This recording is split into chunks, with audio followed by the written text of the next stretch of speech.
L'inspecteur Smith est appelé dans une maison afin d'enquêter sur un cambriolage. Monsieur Brooke affirme que quelqu'un s'est introduit chez lui et a dérobé sa montre de luxe. Lorsque le détective arrive sur les lieux, il constate que la porte d'entrée est ouverte et que des traces de pas boueuses mènent droit au salon. Il remarque également qu'il y a de la boue dans les escaliers. Après avoir fait le tour de la maison, l'inspecteur Smith comprend rapidement qui est le voleur. Il monte à l'étage et interpelle le fils de Monsieur Brooke. Pourquoi fait-il cela selon toi ?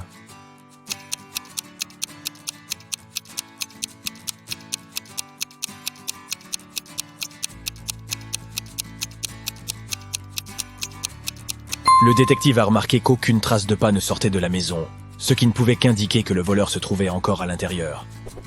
4 amis sont sortis déjeuner, regardent attentivement l'image et essayent de deviner lequel d'entre eux est le plus riche.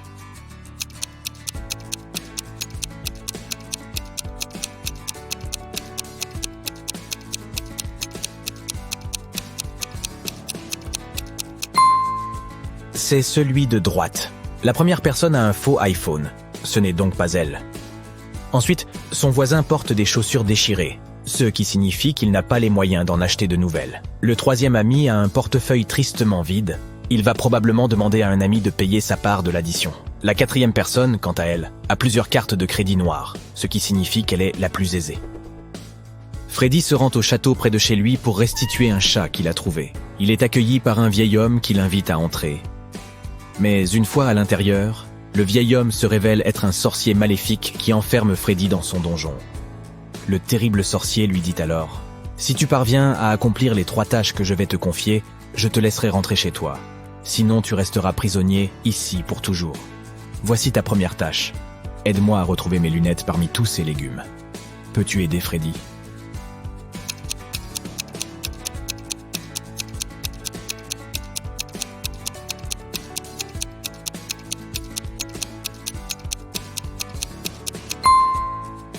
Les voici, juste à côté de la citrouille. Pour l'épreuve suivante, Freddy doit concevoir une potion et les ingrédients doivent impérativement être ajoutés dans le bon ordre. Le sorcier donne à Freddy un morceau de papier sur lequel la recette est inscrite. Peux-tu aider Freddy à préparer cette potion ?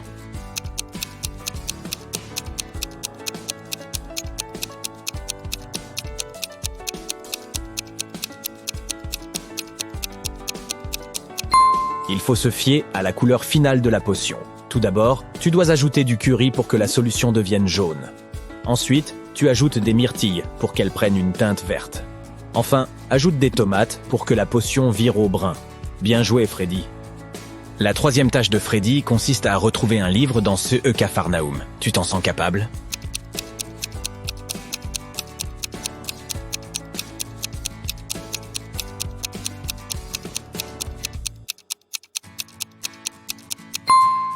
Il est posé juste ici, derrière le lampadaire. Félicitations, tu viens d'aider Freddy à retrouver sa liberté. Vendredi, Sam et Peter sont allés dîner dans un restaurant.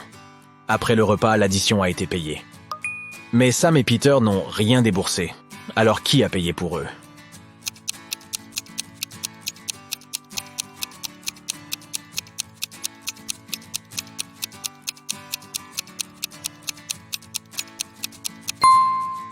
C'est leur ami, vendredi. Je ne l'avais pas vu venir, celle-là. Albert se réveille dans le grenier d'un vieux manoir abandonné. Il essaie de trouver un moyen de s'échapper. Mais tout ce qu'il découvre, c'est une pièce avec 3 portes. Chaque porte cache un danger différent. Toutes les parois derrière la première porte sont entièrement faites de verre grossissant, ce qui signifie que la lumière du soleil le brûlera probablement s'il y pénètre. La deuxième porte cache une pièce remplie de gaz toxiques. Et derrière la troisième porte se trouve un lion affamé. Que doit faire Albert pour s'échapper ?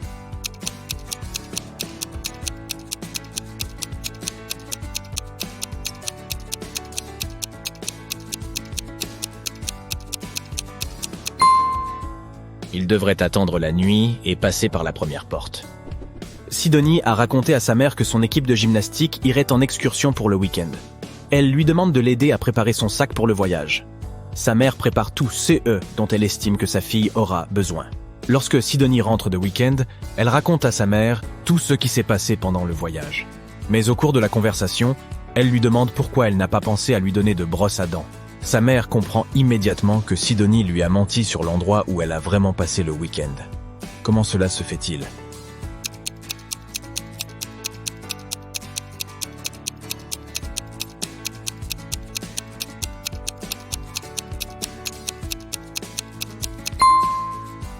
C'est parce que la mère de Sidonie a bel et bien mis une brosse à dents dans sa valise. Mais elle l'avait placée sous les vêtements de gymnastique de sa fille. Si Sidonie était vraiment partie avec son équipe de gym, elle aurait porté ces vêtements et trouvé la brosse à dents. Kim découvre 3 sacs dans un vieux grenier ainsi qu'une note. La note dit qu'il y a 1 million d'euros dans l'un des sacs. Elle dit aussi que les 2 autres sacs sont vides. Kim n'a qu'une seule chance de découvrir quel sac contient l'argent. Elle sait par ailleurs qu'un seul des messages écrits sur les sacs dit la vérité. Sur le premier sac, il est écrit « L'argent n'est pas là ». Sur le deuxième sac, il est écrit « L'argent n'est pas là ». Et sur le dernier sac, on peut lire « L'argent est dans le deuxième sac ».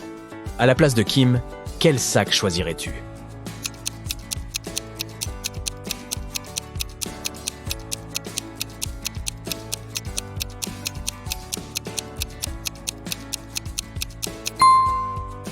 Il faut choisir le premier sac.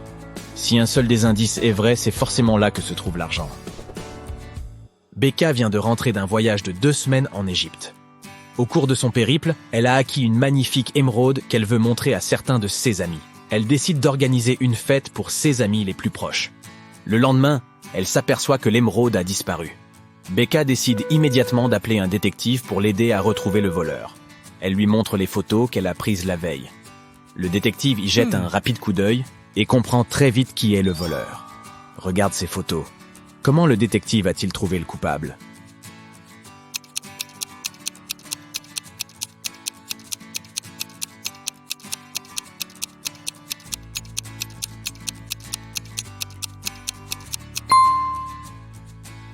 Regarde cette fille qui porte un chapeau.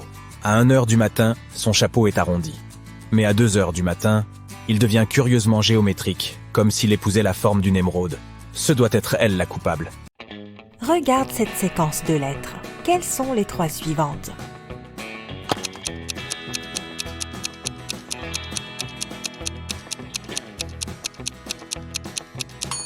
Chacune des lettres est la première lettre des chiffres à partir de 1. U pour 1, D pour 2, T pour 3, Q pour 4, C pour 5, S pour 6 et S pour 7. Ensuite, il doit donc y avoir H pour 8, N pour 9 et D pour 10.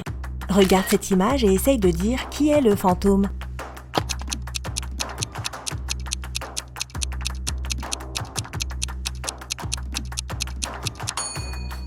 C'est le personnage de droite, il n'a pas d'ombre. 2 personnes, Lisa et Greg, se détendent sur un banc. Un agent de police s'approche d'eux et dit qu'il reconnaît le vélo qui se trouve à proximité. Il a été volé à un homme à quelques rues de là. Il demande lequel des 2 l'a volé, mais les 2 nient. Peux-tu dire qui est coupable ?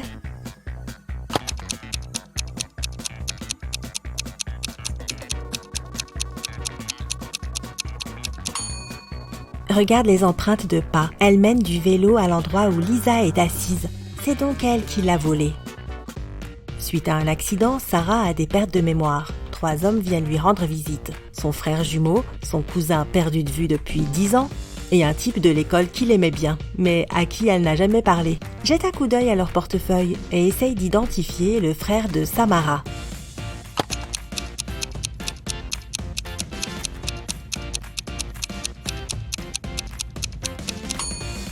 Ce doit être celui-ci. Regarde, il a une photo avec elle.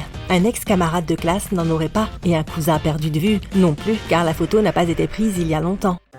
Un week-end, Karine et ses amis sont censés fêter l'anniversaire d'un camarade en ligne, mais Karine ne se montre pas. À l'école, ses amis lui demandent pourquoi elle ne s'est pas connectée. Elle répond que le vendredi soir, quelque chose est arrivé et qu'elle n'a pas eu d'internet ni d'électricité pendant tout le week-end. Elle ajoute qu'elle a profité de cette occasion pour réviser et qu'elle a passé les 2 jours devant l'ordinateur à rédiger ses devoirs. Ses amis ne la croient pas. Pourquoi ?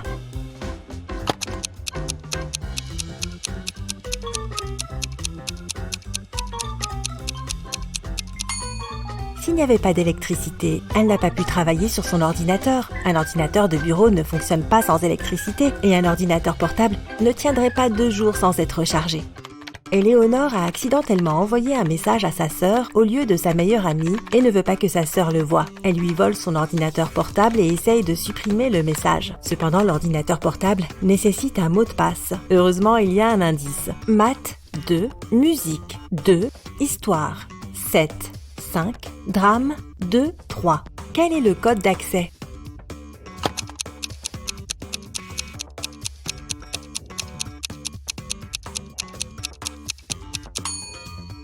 Chaque chiffre indique là où les lettres qu'il faut prendre du mot correspondant.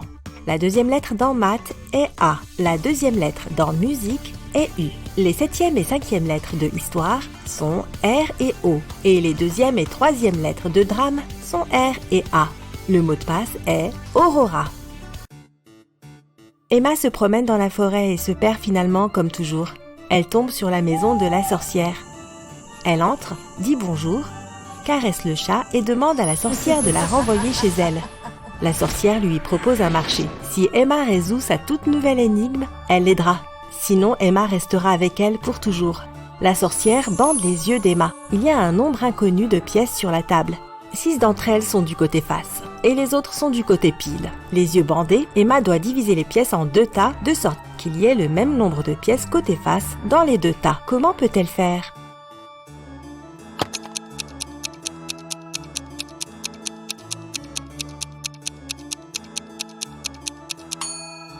Comme il y a 6 pièces côté face, Emma doit prendre 6 pièces au hasard et les retourner, peu importe le nombre de pièces qu'il y a et le nombre de pièces côté face qu'elle choisit. Cela fonctionne toujours car le nombre de pièces côté pile qu'elle obtient parmi ces 6 pièces aléatoires correspond exactement au nombre de pièces côté face qui restent dans l'autre tas. Ainsi, lorsqu'elle les retournera, elles s'égaliseront.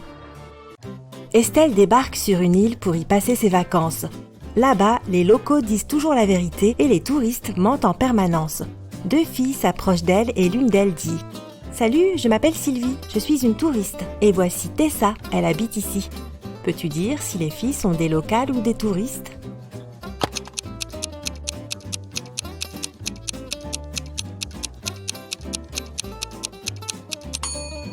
Comme les locaux disent toujours la vérité, une locale ne se qualifierait jamais de touriste. Donc Sylvie doit être une touriste. Mais elle doit bien mentir à propos de quelque chose. Si elle a dit la vérité sur elle-même, alors elle ment sur Tessa. Donc Tessa est aussi une touriste. Madame Virginie Dell est une jeune femme riche. Elle adore les bijoux et garde une collection de ses pièces préférées derrière la vitre de son dressing. Un matin, elle y entre et découvre que quelqu'un a cassé la vitre et volé ses bijoux. Le détective a 3 suspects en tête. La femme de ménage de Madame Dell, Marie qui nettoie la maison tous les jours. La meilleure amie de Madame Dell, Kelly, qui a la clé de la maison, et sa cousine, Sophie, qui séjourne chez Madame Dell pour les vacances. Marie déclare que la veille au soir, quand elle a nettoyé la chambre, vers 22h, tout allait bien. Kelly dit qu'elle n'est pas venue à la maison depuis quelques jours. Sophie déclare que ce n'est pas dans ses habitudes de fouiller dans la maison de quelqu'un d'autre et de voler des bijoux. Qui a volé les bijoux ?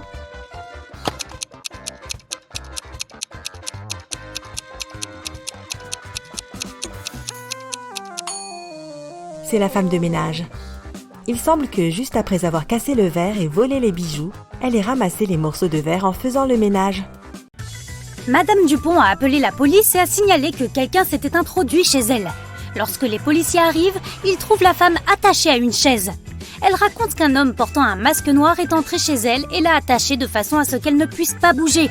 Puis il a volé toutes ses économies et est parti. La police ne croit pas Madame Dupont et l'arrête pour fausse déclaration. Pourquoi ?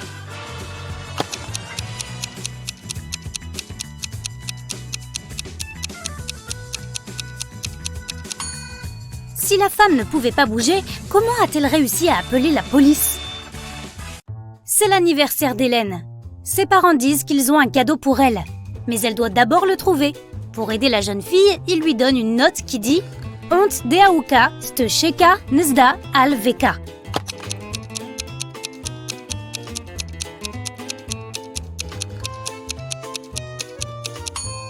Où la fille doit-elle chercher son cadeau ? On a d'abord l'impression que la note n'a aucun sens, mais c'est seulement parce que les 2 moitiés de chaque mot sont interverties. Si Hélène les replace dans le bon ordre, elle obtiendra des instructions assez simples. Ton cadeau est caché dans la cave. Sidonie dit à sa mère qu'elle et son équipe de gymnastique vont à un camp sportif pour le week-end. Madame Dubois connaît bien sa fille et se doute que ce n'est qu'un prétexte. Sidonie va sans doute plutôt passer le week-end avec son petit ami. Malgré tout, la mère aide Sidonie à faire ses bagages et la laisse partir. Quand la fille revient, elle est en colère contre sa mère parce qu'elle aurait prétendument oublié de lui préparer une brosse à dents. C'est alors que Madame Dubois réalise qu'elle avait raison et que Sidonie n'est pas allée au camp sportif. Comment l'a-t-elle compris ?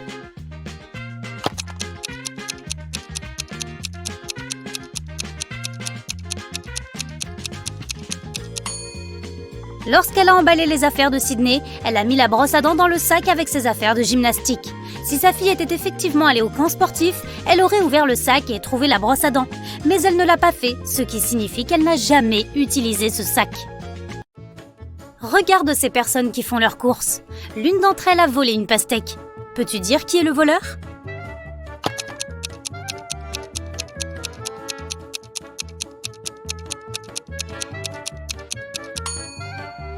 Ce doit être ce type à droite. Il tient un ballon de foot, mais on dirait qu'il est très lourd. Et comme les ballons de foot ne pèsent pas lourd, ce doit être une pastèque déguisée. Martin a participé à une expédition en Antarctique. Son patron lui a demandé d'envoyer des photos pour prouver qu'il y était vraiment. Martin a envoyé des photos tous les jours, mais lorsqu'il revient de l'expédition, son patron le renvoie. Regarde de plus près les photos et essaie de comprendre ce qui n'a pas plu à son patron.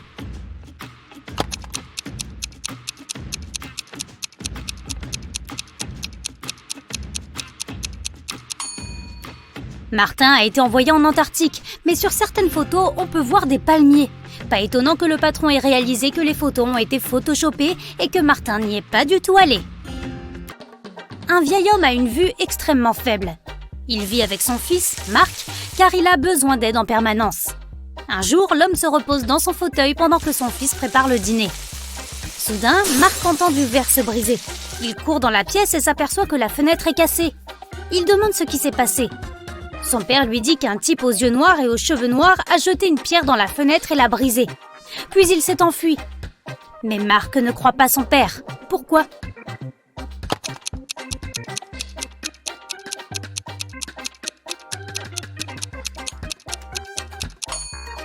Le vieil homme a une vue extrêmement faible et il ne portait pas ses lunettes au moment de l'accident. Il ne pouvait pas voir le type et encore moins la couleur de ses cheveux ni de ses yeux. Sophie est partie en voyage d'affaires avec son mari. Dans la soirée, la femme ne se sent pas bien et s'évanouit soudainement. Lorsque Sophie revient à elle, quelques heures plus tard, elle ne se souvient de rien. Il y a 2 hommes en face d'elle et tous 2 prétendent être son mari. La femme n'arrive pas à se souvenir lequel d'entre eux est son véritable mari. Peux-tu l'aider à le découvrir ?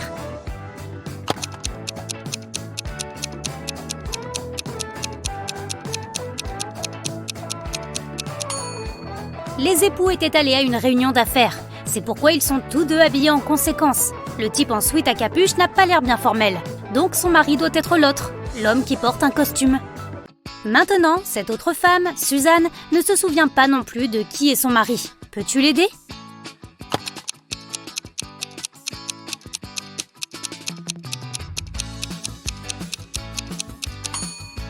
Ce doit être ce type. Il porte une alliance alors que l'autre n'a pas l'air d'être marié. Les parents d'Eva, Jean et Catherine, sont venus chercher l'adolescente à l'hôpital. Peux-tu dire lequel de ces jeunes est leur enfant ?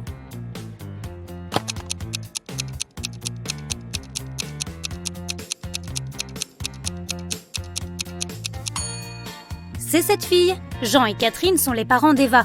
Or, Eva est un nom de fille et c'est la seule fille de la pièce. Emma fait sa promenade habituelle dans la forêt. À la nuit tombée, elle réalise qu'elle s'est à nouveau perdue. Elle erre jusqu'à ce qu'elle tombe sur la maison de la sorcière. La fille caresse le chat, salue la sorcière et lui demande de la renvoyer chez elle. Il se trouve que la sorcière était en train de participer à un tournoi de mathématiques pour les sorcières du monde entier. Elle veut vraiment gagner et prouver qu'elle est la sorcière la plus intelligente du monde. Il y a un dernier problème qu'elle n'arrive pas à résoudre. La sorcière promet que si Emma l'aide, elle la laissera rentrer chez elle. Sinon, Emma devra rester avec la sorcière pour toujours. Voici le problème. Fais 4 carrés identiques en déplaçant seulement 3 allumettes.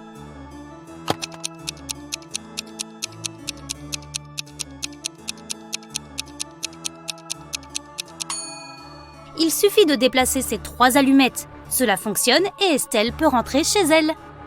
Les vacances sont enfin là. Tu achètes un billet pour te rendre sur une île inoubliable et pleine de divertissements variés. L'hélicoptère t'y emmène. Malheureusement, tu ne pourras pas te détendre beaucoup, car tu devras résoudre des énigmes en plus de t'amuser. Du coup, à la fin de la vidéo, nous te demanderons de compter tes points pour savoir si tu t'en es bien sorti. Tu vas t'amuser toute la journée. Les énigmes difficiles exigent de la concentration et de l'attention. Mais cette fois, tu vas pouvoir les résoudre de manière détendue. Amuse-toi bien. La première activité que tu fais, c'est d'aller à une fête sur la plage. Soleil, océan, sable blanc et chaud. Tu prends un soda et tu te mets à danser. Tout à coup, la musique s'arrête. Tu demandes au DJ ce qui s'est passé. Quelqu'un a arraché le fil des haut-parleurs, dit-elle. Tu passes derrière la scène et tu vois 5 cordons, tous de couleurs différentes. 2 d'entre eux doivent être insérés dans les enceintes. Lesquels? Dépêche-toi de sauver la fête.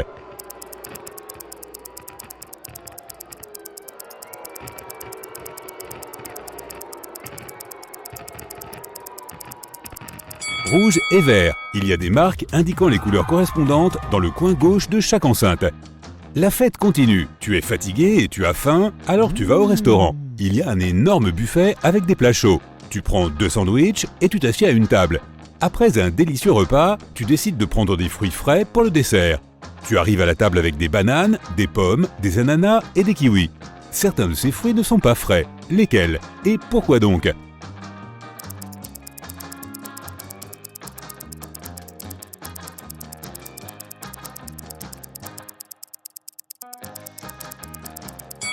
Tous les plateaux de fruits sont presque vides, mais il reste beaucoup de kiwis. Les gens ne les mangent pas car ils ne sont plus très bons. Après le déjeuner, tu vas à la plage. Le sable est si chaud qu'on peut y faire frire des œufs, alors tu enfiles tes chaussures. Tu aperçois un groupe de personnes qui jouent au volleyball. Tu voudras les rejoindre, tu t'approches, mais tu trouves un terrain de jeu vide. Est-ce un mirage ou les gens ont quitté si vite l'endroit que tu n'as pas pu le remarquer? Qu'en penses-tu?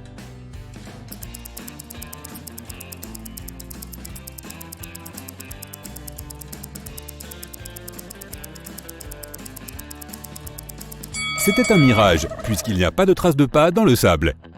Le soleil est chaud et tu décides d'aller dans la jungle pour t'abriter à l'ombre. Tu sors dans une grande clairière et tu vois plusieurs personnes assises dans la position du lotus. C'est une séance de méditation. Les gens se détendent les yeux fermés et ne remarquent pas que tu es arrivé. Tu t'assieds prudemment à côté d'eux et tu réalises que quelque chose ne va pas chez toutes ces personnes. Qu'est-ce que c'est exactement ?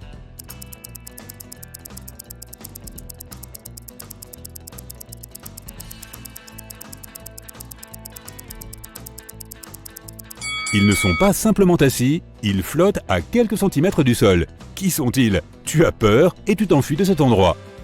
Tu cours à travers la jungle et tu découvres 3 chemins. Le premier est jonché de vers brisés. Il y a des plantes avec des épines sur le 2e chemin et tu vois des charbons ardents sur le 3e. Lequel choisiras-tu?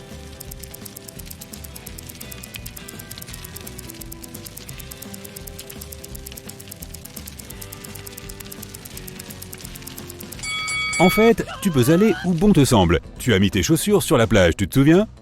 En plein centre de l'île, il y a une grande et vieille maison. Son toit est détruit et les fenêtres sont cassées. Mais on entend de la musique provenant du bâtiment. Tu regardes à l'intérieur et tu vois un groupe de personnes en imperméable qui dansent au rythme de la techno. Tu te joins à la fête et tu remarques que chaque personne a de longs crocs qui sortent de la bouche. Les danseurs se tournent vers toi et te regardent d'un air peu amical. Au début, tu as peur, mais tu te rends compte que ces gens ne font que prétendre être des vampires. Les crocs et les capes font partie de la mascarade. Comment peux-tu savoir qu'ils ne sont pas des vampires?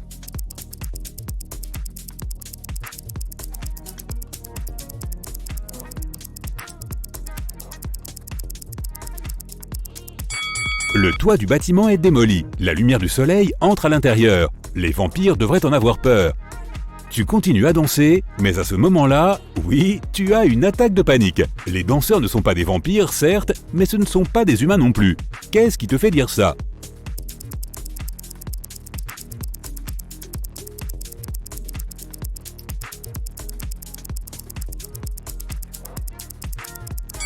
Il y a un miroir sur le mur et tu es le seul à y être reflété.